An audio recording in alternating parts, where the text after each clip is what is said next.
Queridos irmãos e irmãs que estão aqui conosco no Santuário da Vida, esse casal maravilhoso que está aqui na frente completando 58 anos de vida matrimonial, que testemunho belíssimo de vocês.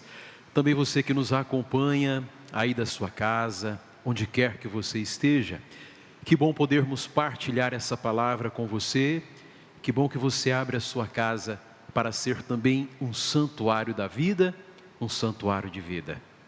Olha só o que São Lucas nos diz. Naquele tempo, enquanto Jesus falava, um fariseu convidou para jantar com ele. Vocês acham que Jesus recusou esse convite de jantar? Pelo jeito Jesus gostava de festa, né? Gostava de jantar fora. O Senhor recebia muitos convites. Graças a Deus os padres também são convidados para jantar fora e almoçar fora, né? Vocês convidam os padres de vocês para ir jantar na casa de vocês ou não? Espero que sim, viu? Irmãos, é bonito notar que Jesus não perdia nenhuma oportunidade para fazer o bem, mas especialmente para esclarecer sobre a pregação da palavra de Deus. Sabe, quando a nossa vida está de fato embebida, mergulhada em Deus, toda situação é uma ocasião para fazermos uma experiência dele. E certamente Jesus, quando as pessoas passavam por sua vida, toda ocasião era a ocasião da partilha, seja de um alimento, da partilha da palavra, de um crescimento. Quando Lucas nos coloca Jesus nessas situações cotidianas da vida, Lucas está dizendo que tudo pode ser consagrado a Deus, que tudo pode ser oferecido a Deus. As nossas refeições também precisam ser o quê? Ocasião de confraternização e ocasião de conversa sobre Deus. É bonito quando isso acontece. É muito bonito quando se convida a família, alguém antes da refeição toma a palavra e diz: eu quero dizer alguma coisa boa. Faz a recordação de algum acontecimento e aí faz também o quê? Faz uma oração para agradecer a presença de todos, faz uma oração para agradecer aquela refeição. E é interessante que quando Jesus foi até a casa desse fariseu, o fariseu naquele tempo era uma pessoa importante, como ainda, né? Era uma pessoa importante. E aí, o que acontece? Olha só, o fariseu ficou admirado ao ver que Jesus não tivesse lavado as mãos antes da refeição. Mas gente, a minha mãe me ensinou a lavar a mão antes de comer? A mãe de vocês também ensinou? Será que Nossa Senhora tinha feito isso com Jesus ou não? Sim, mas não se trata de simplesmente um ato higiênico para os fariseus. Na verdade, meus irmãos, o ato de lavar as mãos tinha se transformado num ritual. E é aqui que vem o ensinamento de Jesus. O fariseu ficou prestando atenção em tudo o que Jesus ia fazer. Eu acho que Jesus não ficou constrangido, porque Jesus é especialista em coração. Mas de vez em quando a gente fica constrangido quando as pessoas ficam olhando para nós, não fica? Vocês ficam constrangidos? A pessoa fica olhando para a gente assim, você passa a mão no rosto, será que tem alguma coisa errada comigo? Não é assim que acontece? Tem algumas pessoas que dizem ao padre: olha só nós padres, padre, eu não vou à igreja porque os outros ficam reparando na minha roupa.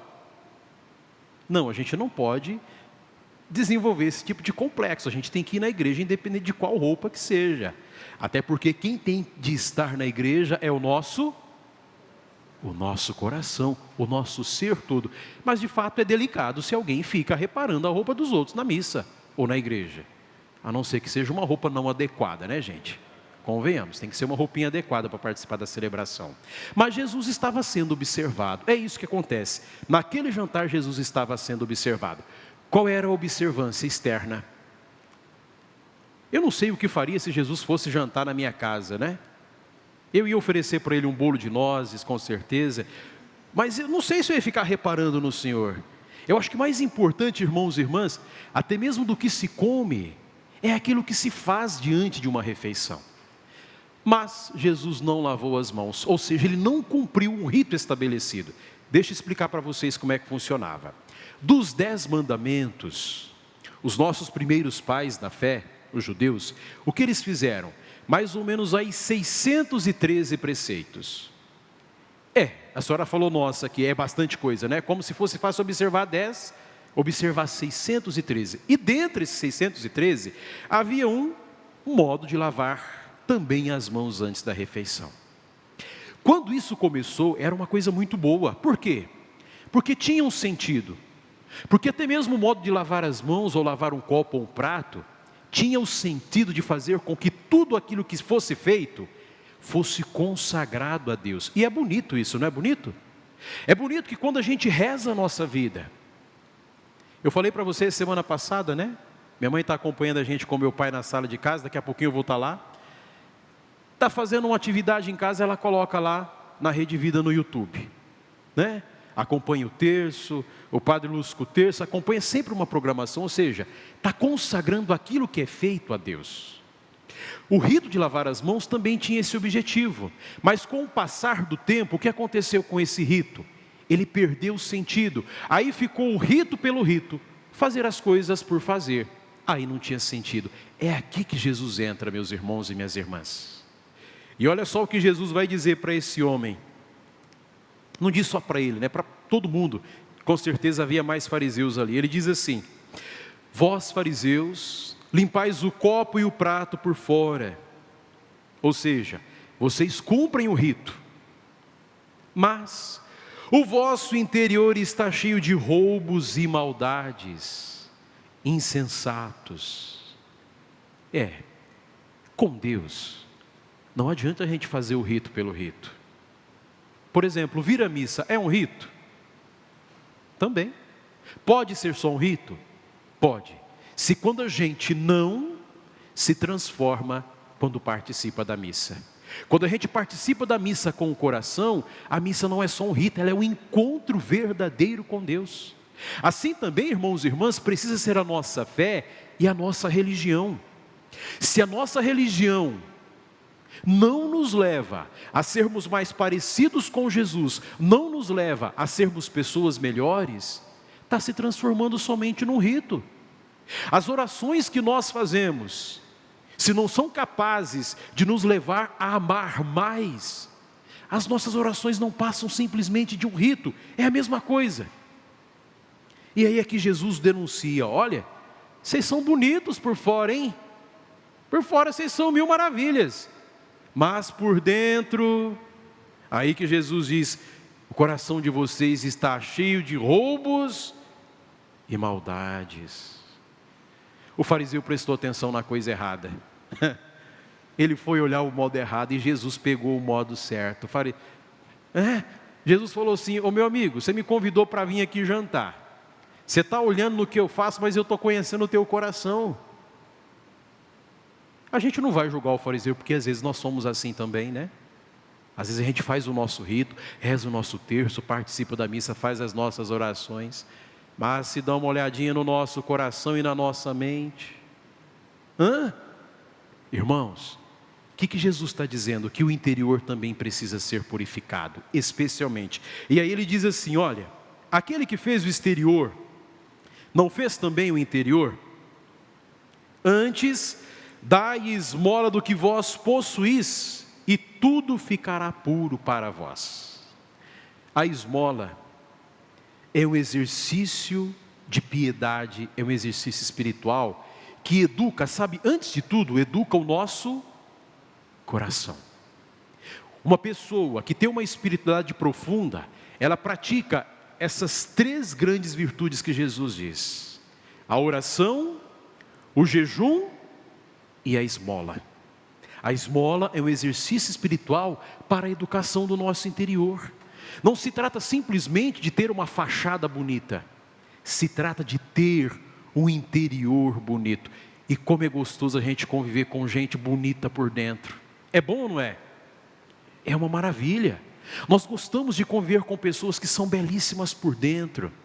Aquelas pessoas que a gente conversa, senta para conversar, ela tem sempre uma palavra boa, tem sempre uma história gostosa, tem sempre algo a compartilhar e a ensinar.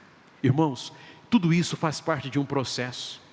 Eu estava preparando essa homilia para vocês, e eu gosto de vez em quando de ler um pouquinho, ouvi na verdade alguns amigos meus italianos, e é interessante a tradução que é feita. Olha só, no italiano ele diz assim: date piuttosto in elemosina quello che c'è dentro. São Lucas, na nossa tradução em português, está dizendo: dai esmola daquilo que possuís. Na tradução em italiano está dizendo: para dar esmola daquilo que tem dentro. Tem um pouquinho de diferença, não tem? Jesus está dizendo que quando a gente dá aquilo que tem dentro, e não simplesmente exterior, a gente se transforma. Mas também é preciso colocar a mão no bolso de vez em quando, né? O Papa Francisco diz que quando a gente vê um pobre na rua, a gente não deve desviar o olhar do pobre. Carregue um trocadinho.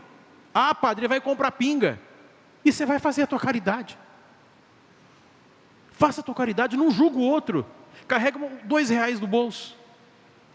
Alguém sempre está precisando. É Deus te dando a oportunidade de fazer o bem. Não estou dizendo que você vai incentivar alguém a se alcoolizar. Não é isso. O seu coração, além de não julgar o outro, o que ele vai fazer com aquele dinheiro? O seu coração vai ser melhor, porque você vai ser uma pessoa desapegada.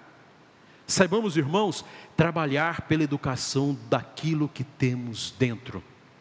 Quanto melhores formos por dentro, melhor será o ambiente em que nós vivemos. A nossa fé, ela não pode ser externa somente. Ela pode ser externa, mas não somente. A nossa fé precisa também ser interna. A nossa fé tem de nos transformar. A nossa fé precisa fazer de nós pessoas melhores. Eu vou concluir a oração, a reflexão, te perguntando: se você convidasse Jesus para jantar na sua casa hoje, o que você diria a Ele? O que você ofereceria a Ele? Onde estaria a sua atenção? Peçamos ao Senhor: Senhor, que a minha atenção, que a minha mente, que o meu coração não estejam direcionados para as coisas que não importam. Que a minha atenção, o meu coração, a minha mente, a minha vida estejam direcionados para aquilo que verdadeiramente importa, que é o reino, que é a palavra do Senhor, que é a presença dEle junto de cada um de nós. Cuidemos do nosso interior. As pessoas estão necessitadas de gente boa, com o interior bonito e cheio de fé. Glória ao Pai, e ao Filho, e ao Espírito Santo. Como era no princípio, agora e sempre. Amém. Este programa teve o apoio dos nossos benfeitores. Seja você também um fiel evangelizador. Ligue para 11 4200 8080.